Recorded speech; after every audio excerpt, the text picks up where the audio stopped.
nggak punya kerjaan, pengangguran. Ya pengangguran. Dia pergi ke tempatnya orang kaya yang punya perusahaan. Terus curhat, "Pak, saya ini menganggur. Kalau bisa dibantu kerja di sini jadi apalah gitu." Ini bukan berkeluh kesah, namanya cari pekerjaan. "Saya menganggur sudah 5 tahun, Pak, bisa ditolong." Itu namanya cari pekerjaan. Tapi kalau kamu keliling ke orang-orang dan ngomong, "Aku nganggur 5 tahun loh Kang, 5 tahun aku nganggur.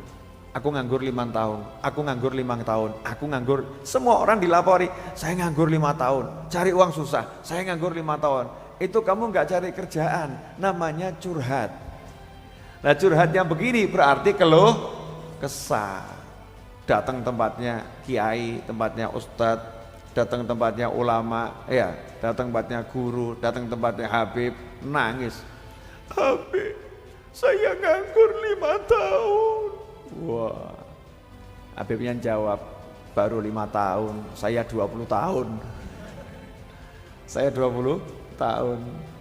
Ya, jadi kalau datang tempatnya ulama, nggak usah lebay, ngomong saja, "Yai, Habib, Ustadz, saya udah 5 tahun nggak kerja, tolong doakan. Mudah-mudahan segera diberi pekerjaan." Itu namanya minta doa, bukan berkeluh kesah. Tahu bedanya ya? Nah, kenapa keluh kesah itu tercela? Ya, kenapa keluh kesah itu buruk? Kenapa keluh kesah itu tidak baik? Alhamdulillah, berkeluh kesah. Jadi keluh kesah itu muncul karena gak ridho sama Allah. Gak ridho sama Allah. Saya mau nanya, yang ngirim hujan siapa?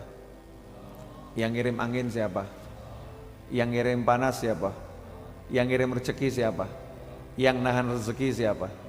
Jadi kalau ada orang mengeluhkan, "Panas kok kayak gini ya, panas kok seperti ini ya, aduh panas." Dia lagi protes pada siapa? Protes siapa dia? Kurang ajar enggak? Orang lagi nggak punya duit, susah. Terus dia cerita ke saya, "Aku rantai duit, golek duit kok angel, cari uang susah, saya nggak punya duit, cari uang susah," dan seterusnya.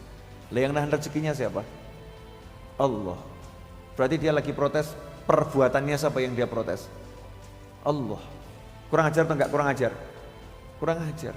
Makanya pagi hari sama sore hari kan disuruh ngucap, "Raditu billahi rabban wa bil islami dinan wa bi Muhammadin sallallahu alaihi wasallam nabiyyan wa rasula."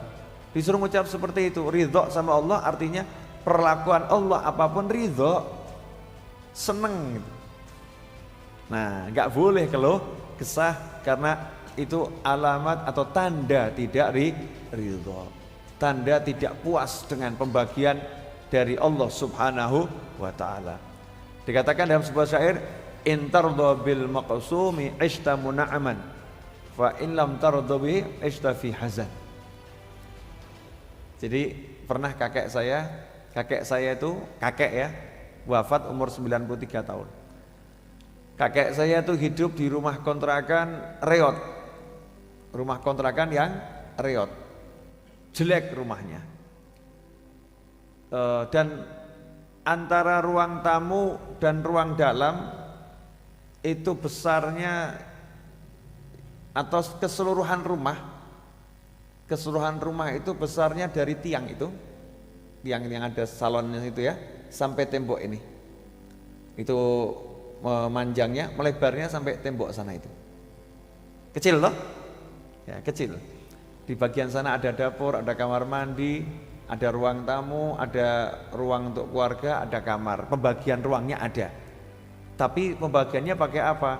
Pakai kain. Iya, pakai tirai. 93 tahun sudah nggak kerja. Anak-anaknya semua miskin. Anak-anaknya semua miskin, termasuk almarhum ayah saya. Pas-pasan. Semuanya miskin. Nggak pernah minta sama orang. Tapi orang datang ke kakek saya itu banyak. Datang itu ya, minta nasihat dan lain sebagainya. Dan kebanyakan yang datang orang miskin. Ya, orang susah.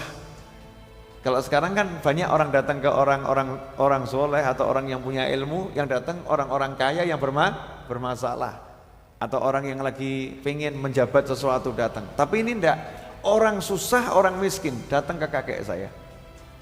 Artinya datang enggak bawa apa-apa, pulang juga enggak ninggali apa-apa.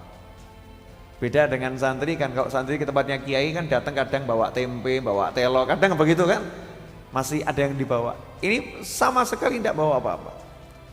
Nah terus lihat kondisi kakek saya, tamunya ini jadi heran.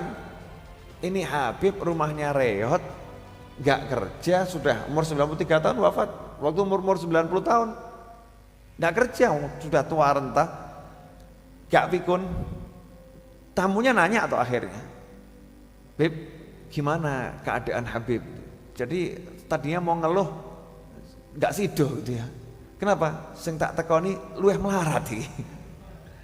Yang saya datangi lebih susah. Maka nanya sama kakek saya almarhum, Beb, bagaimana kondisimu?